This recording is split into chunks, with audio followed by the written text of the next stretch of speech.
বাহ, তোমার তো দারুণ দেখাচ্ছে।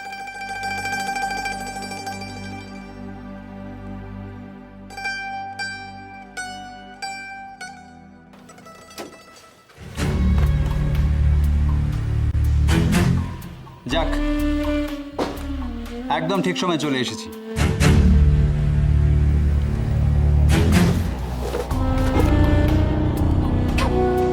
অফিস বেরোনি এখন?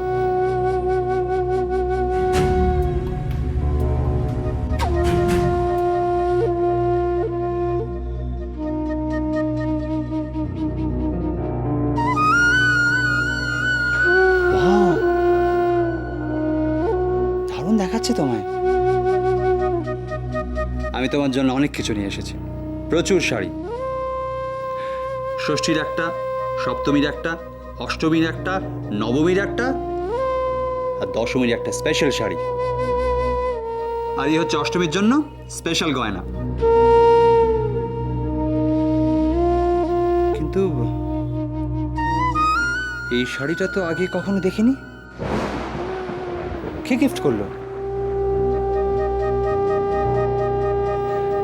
শর্মিলা, তুমি জানো এই ব্যাপারে আমি ভীষণ পজেসিভ। তবে যদি গিফট কেউ কিছু করে সেটা একমাত্র আমি, আর অন্য কেউ না। কে দিয়েছে?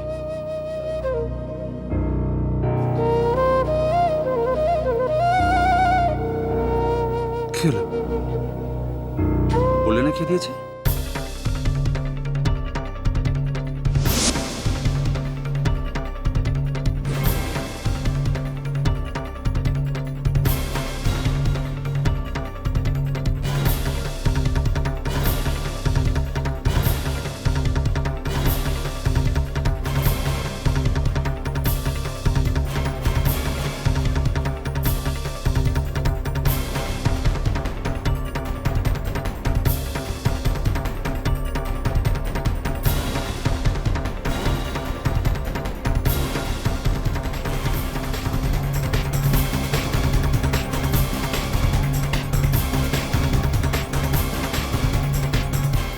ও, তাহলে আমি যা ভেবেছিলাম ঠিক তাই হলো। মিস্টার অগ্নি এখানে উপস্থিত।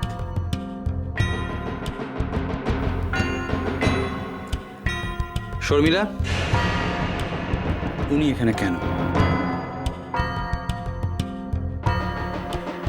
আচ্ছা, আপনি এখানে কি করে আসেন বলুন তো? আপনি দিনের পর দিন শর্মিলাকে টর্চার করেছেন, কোর্টে আপনাদের কেস চলেছে, তারপর ডিভোর্স হয়েছে। তারপরেও আপনি এখানে আসেন কেন? ওয়াই?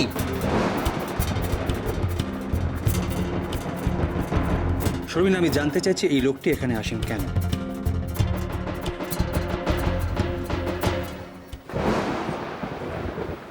শর্মিলা, কথার উত্তর দাও। এই লোকটি এখানে কেন? কথার উত্তর দাও শর্মিলা। Sharmila, speak out! এই, আপনি জানেন এখান থেকে। Out, out! যান, বেরোন, বেরোন এখান থেকে, বেরোন। আমার বাড়িতে কে থাকবে না থাকবে সেটা আমি ঠিক করি, প্লিজ।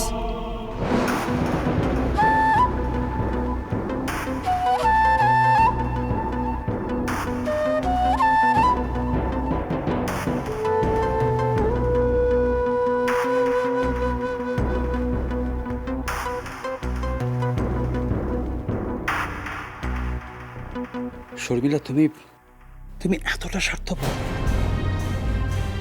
আমি সত্যি এটা ভাবিনি। ভেবেছিলাম পুজোর আগে তোমাকে আমার বাড়িতে নিয়ে যাব, সত্যি ভেবেছিলাম। কিন্তু এখন তো দেখছি আমি আসার আগে এখানে আরেকজন এসে উপস্থিত। চলি। নবীন, নবীন, শোন, নবীন।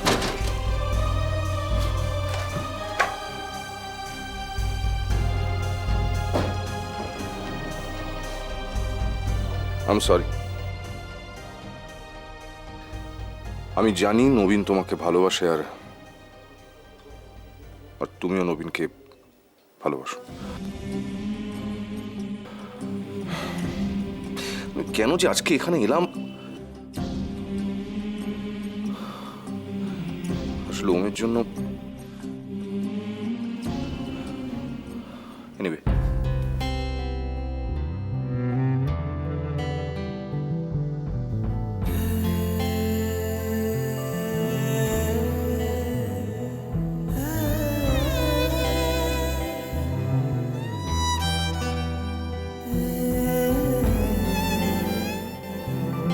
শর্মিলা, তুমি তুমি এতটা স্বার্থপর? আমি একাধার জীবন ভালো বাসাই বিবর্ণ রং। ভেবেছিলাম পুজোর আগে তোমাকে আমার বাড়িতে নিয়ে যাব, সত্যি ভেবেছিলাম, কিন্তু এখন তো দেখছি আমি আসার আগে এখানে আরেকজন এসে উপস্থিত। জীবন ভালো বাসাই বিবর্ণ রং। পৃথিবী হঠাৎ যেন অন্যরকম স্বপ্নরা। তুমিও তো সেই আগের মতোই আছো, একটু বদলাও। ও কবিতার ভাষা ভালোবাসা পায় না, তার কথা তার গানে ভোলা যায় না। আমি আমি জানি নবীন তোমাকে ভালোবাসে,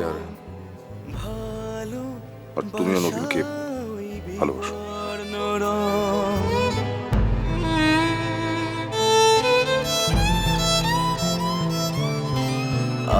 আমি একাধার জীবন।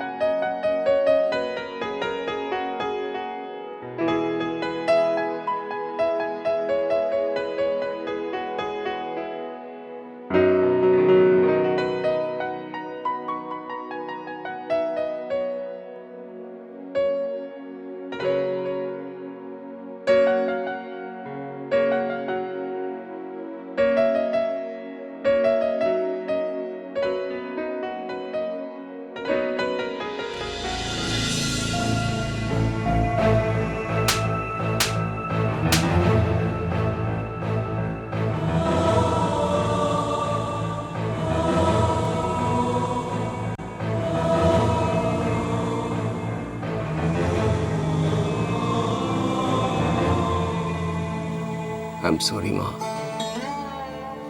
আমি জানি ওমকে মারলে তোর খুব কষ্ট হয়, কিন্তু কি করব বল, ওদের বাড়িতে এত অপমানিত হতে হয়েছিল আমাকে, সেটা কি করে ভুলবো বল।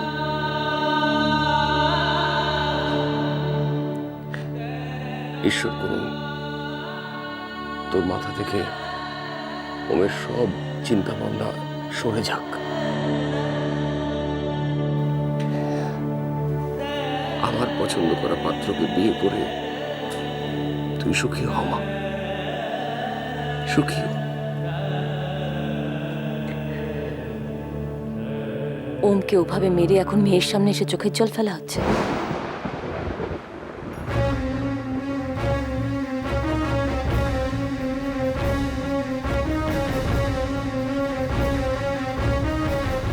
তুমি কোনো কথা বলবে না,